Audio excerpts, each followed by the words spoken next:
Hi guys, I am on call today for the first time, and I don't even know if I've ever been on call, to be honest with you. So it's about 5 o'clock, and I was planning on making a little video today this morning on the way to work, just because I've been off of work and I've had some time off, and so I was excited to get back into chatting with you guys and, possibly sending up a prayer. But I just thought, let me talk about what I did today and how that all went. I think my experience being on call was started off a little bit rough. If you have ever been on call, maybe you know what I'm talking about, but since this was my first time, I didn't really know what to expect. I had set my alarm for 5 a.m. like usual, and I woke up to a text from the house supervisor saying, "Kara, we're going to start you on call today." And I just texted back like something to confirm that I received the text. And then they immediately responded and they said, "Oh, never mind, we actually need you to come in because we're getting an admit." And I go, "Oh my gosh." All that just to get called in immediately. And it was just kind of this frustrating moment because that was like, honestly, that sounded like really good to be placed on call. Oh my gosh. I was feeling like really tired. I didn't sleep very well last night. So I was like, okay, maybe I'll sleep a little bit longer and they'll call me in like around 9 or so, because that's usually what happens. Like the day starts, surgeries start, things happen, they need another nurse almost always. And so I'm thinking to myself, I'm like, okay, if I just proceed with the expectation that I'm going to get a call, I just don't know when, all's good. I'll just wake up, drink some coffee, eat some breakfast, do whatever I have time for, read the Bible. I love to be able to spend some time with the Lord in the morning and to be able to set the day off right. And sometimes on the work days, I just don't get to do as much as maybe I would on a day off, which is fine. We have, it's just, I would prefer to, maybe read a whole chapter instead of like a part of it, like verses or something like that in the Bible if I'm reading something particular, like a book of the Bible at the time. Right now I'm moving through Revelation, so I was able to read a full chapter this morning, and that was really great. But anywho, she texted me, you guys are probably wondering, like, well, how are you at home? Why are you not at the hospital? She texted me back, like, within 10 minutes. I was, like, getting ready, and I had, just almost gotten ready completely. And she goes, "Never mind, the night charge is going to take the patient, and they have enough staff for the day shift." So I was like, okay. And unfortunately a patient passed, so that's how they had enough staff for the day shift. So that was like a little bit of a bummer to hear, but at the same time I was like, well, I mean, maybe there's a reason that I'm supposed to be at home right now today. And I don't like kind of saying this out loud, but I'm going to anyway, because maybe you guys can relate to this, but sometimes I like to wonder why things happen. And I like to kind of figure out, like, well, maybe I was supposed to be at home. Maybe I needed to be at home for a particular reason. And the reason I feel that God might have kept me home today is so I can continue to write chapters of the book that I'm writing right now.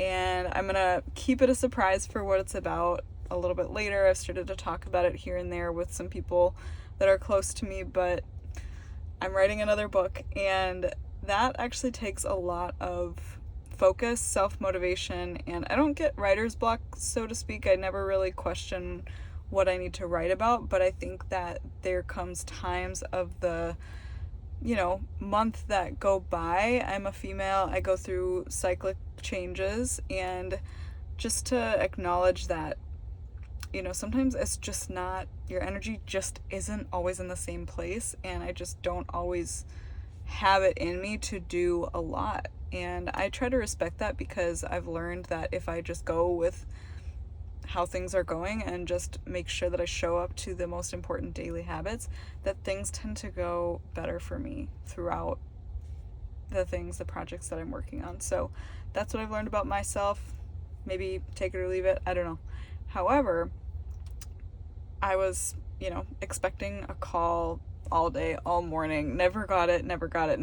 And my husband goes, "Aren't you gonna like text them and see, like," it was like getting around 4 p.m. And I'm like, no, I'm not gonna text them. because they know that I'm here if they need me. And you know what? I'm not gonna get back on their radar and just text them and say, hey, you need some help? I don't need to go all the way over there if it's already the end of the day and they're just going to send me right back home because the shift is going to end right as soon as I get there. So I was like, okay, hopefully they just, call me in for a time, that amount of time that makes sense, and I don't have to just drive right back home because I've got to be there in the morning. So I was just thinking through all that. I'm like, oh, thank the Lord. So it's been a good day. I got to write quite a bit, actually. More than I have on my regular days off. I think just right now I'm in this season of like restoring, recovering. God is restoring my strength from the past projects I've been working on and the things that I've built, the things that I feel that was supposed to build. He is restoring me, and during some of these seasons, you are just recharging. You've gone through a lot, and I can say that that is what I've been through. I've been through quite a lot, and I wish that I could say I feel like God put a lot on my plate, and I think that a lot of it was actually some of my own doing. And I think that's interesting to admit because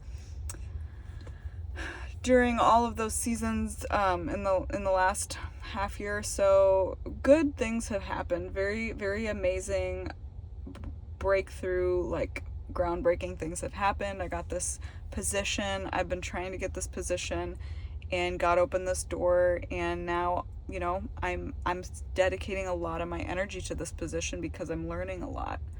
And it's wonderful.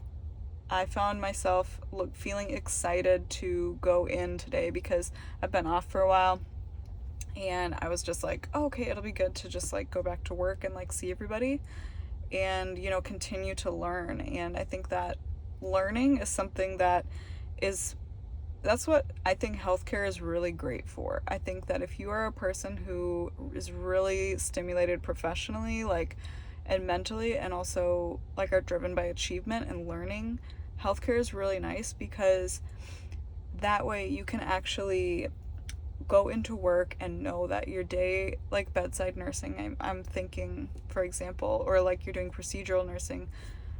Most nursing jobs, since people are individuals and individuals have situations that are different every single day, I mean, yes, that's why nurses are under so much stress, because you have to know how to think critically at the drop of a hat, and you have to know what to do, the right thing to do quickly. But at the same time, when you gain more experience, I feel that nursing has become more fun because now I can have more interpersonal interaction and be present with my patients, while also being able to step away, step back if something critical starts to happen and I need to act quickly. I'm not like so, I think that you guys will understand what I'm saying when you're in this place where you're learning and you're just a little bit anxious because you want to make sure everything's done right, so you can't be completely yourself and can't be completely present in the way that maybe you would be with like a loved one. I'm not saying that that's how you should be with patients, but sometimes you want to have that ability to relate to your patients, and I find that I have really started to enjoy nursing more the longer I've been a nurse, because of the fact that I feel more experienced. I feel like I can, have a conversation and do that, kind of what I was saying earlier. Like, it's not a point where I can't shift gears easily. I can do that more easily now that I have experience. So if you are a nurse who's newish and you are experiencing what I'm talking, can't talk. If you're experiencing what I'm talking about, know that there's hope for the future if you keep going and you kind of like commit to the field and you commit to just the practice of nursing, being able to like go into the disciplines that make you excited to learn. I would encourage you to do that. ICU was that for me. I wanted to continue to challenge myself to learn and understand things about the human body a little bit more in depth, and honestly, it allows me to be more versatile as a nurse as well. So I am really grateful for this door that God has opened, and just swinging it all back to how I'm recovering right now. it's like this door, this blessing that was given to me by God. I feel that it was a door that He gave me at the right time. It still is a big commitment. And, I've had some moments where it's been really stressful because I feel like sometimes I can't fit the shoes yet because it's just so new. And you have to break in these shoes that you just got. And for me, the metaphorical shoes are the job, and each and every week I feel better and more equipped. And so that's the good news about all this, and why I'm grateful. I'm starting to feel myself become more recharged in this season, and that's really great because I feel like when I started the year and when I was praying to God about what I was going to be doing this year, I felt like I was kind of starting the year without any energy left. And that was honestly really sad to me. Like, I was feeling like, okay, well, I was kind of expecting a different outcome at the end of last year. The outcome didn't happen according to what I wanted, but that's okay. Things happen that way, and sometimes we don't understand until later.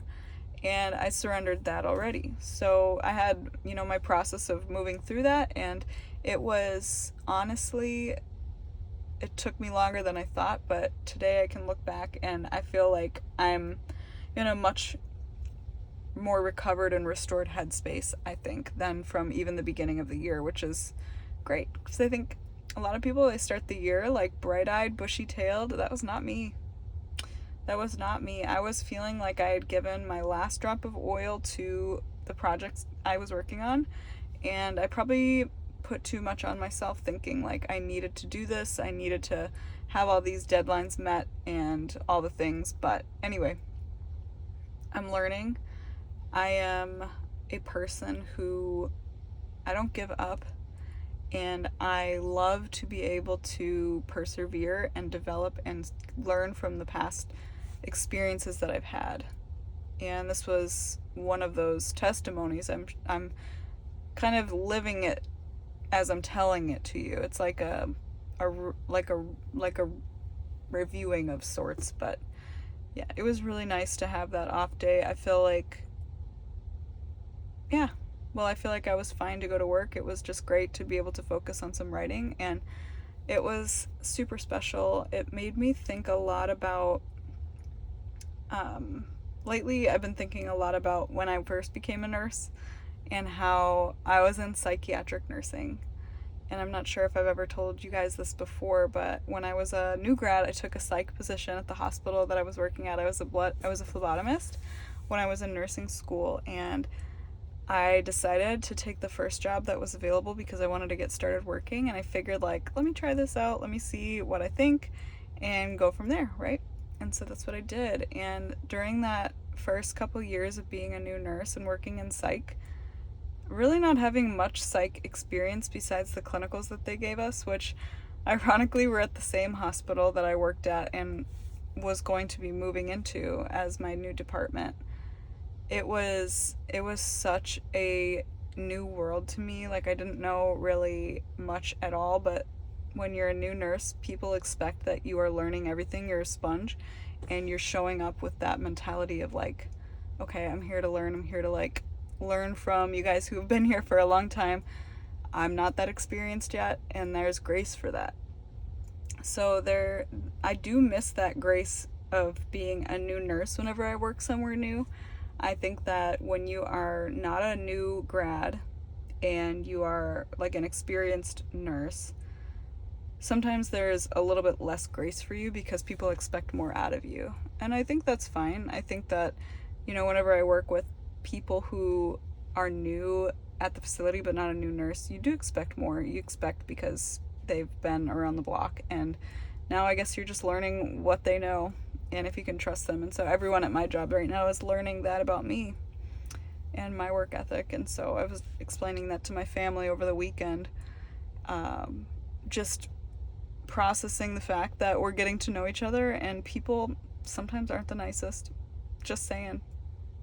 And I'm trying not to take that personally, but it's also kind of hard not to, because my heart is in the right place, and I know that I can do it, and I know that I'm not like, some people cut corners. That's not me. Like, I don't cut corners because it's people's lives. So it's just kind of, it's interesting. One sec.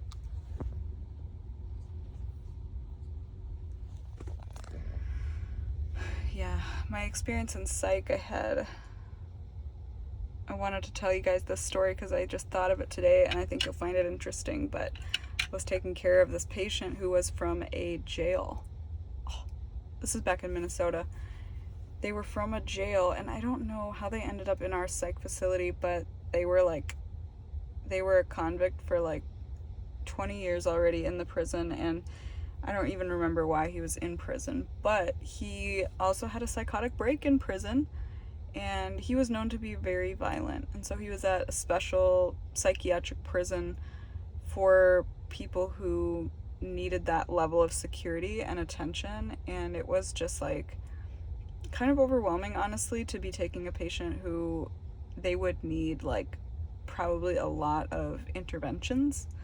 And in those types of situations, you want to make sure that you operate ethically and you also operate with safety for the staff that you are working with. And I think that was the hardest part about working psychiatric ICU. When we would rotate back to the ICU side, almost everyone would, unless you didn't like to.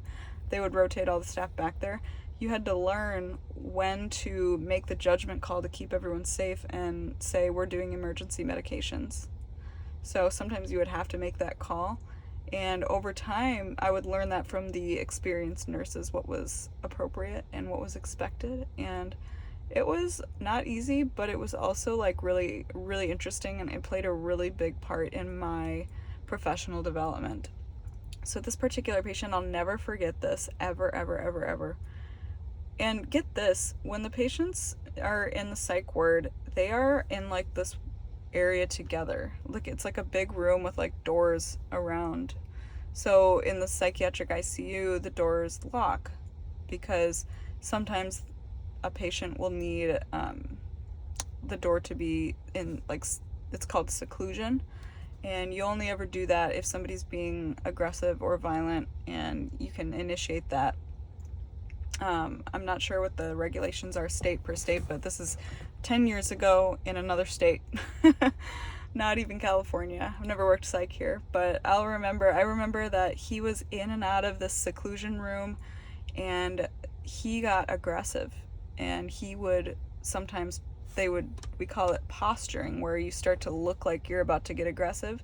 And that's another part about being psychiatric ICU. You have to know how to redirect a patient's behavior by, de-escalating them and, trying to see if you can help them choose a better way to behave with your words and with your communication, how you're handling the situation before you do more aggressive measures like medications that are forced. Because if a patient loses control and they start to punch another patient or a staff, that's automatically, you're going in restraints, you're going into emergency medications, and you don't get another chance because of the safety that needs to be maintained.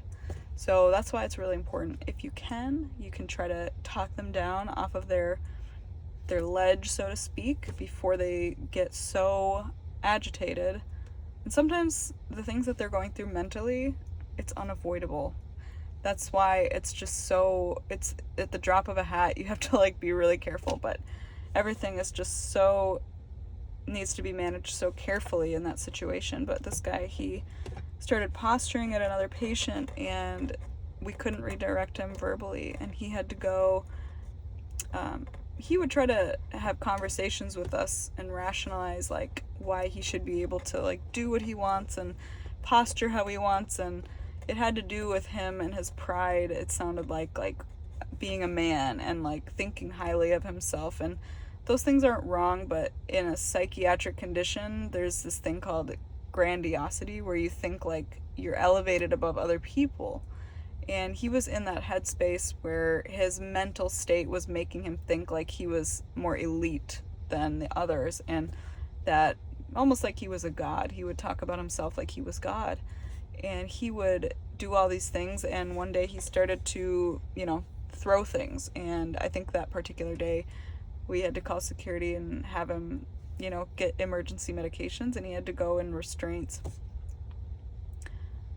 And if all of this sounds intense to you guys, I totally get it. Maybe you had no idea that this goes down. Yes, it's real. It goes down. And people, sometimes on the streets, sometimes I'll see these people who are acting like really suspicious, right? And I'll be like, if they were inside a psych ward, they would be in the ICU, and we would need to like do something to help them. And it's just so crazy. I'm thinking about it right now, just reflecting, but the environment where you're having to manage that is just so different than like being on the street and vulnerable, right? Just a mind-blowing experience. Back to the guy, we would, we do this thing like wean restraints. Like, you take the restraints down, you allow them to contract with you verbally to, kind of get an idea of where they're at mentally. Have they made a realization, a connection of what safe behavior is in the staff and patient area called the milieu in the psychiatric nursing setting? And sometimes the patient, they'll verbally say everything right, and then once you give them that next step of independence or getting out of those restrictive measures, they will not do anything that they promised they would do, and they have to go back into more restrictive restraints again. And that's something that persistently happened with this guy, and I'll never forget it, because I was just like, we were waiting for the meds to work, we were waiting for the things that he was on, these medications that are supposed to help balance his brain and the way that his mind was working. They were just taking so long, and he had just so many things to make, so much progress to make. But you guys, if you're interested in hearing more about this patient, I'll tell you another time. I gotta go to the gym, and I'll talk to you guys tomorrow. Bye.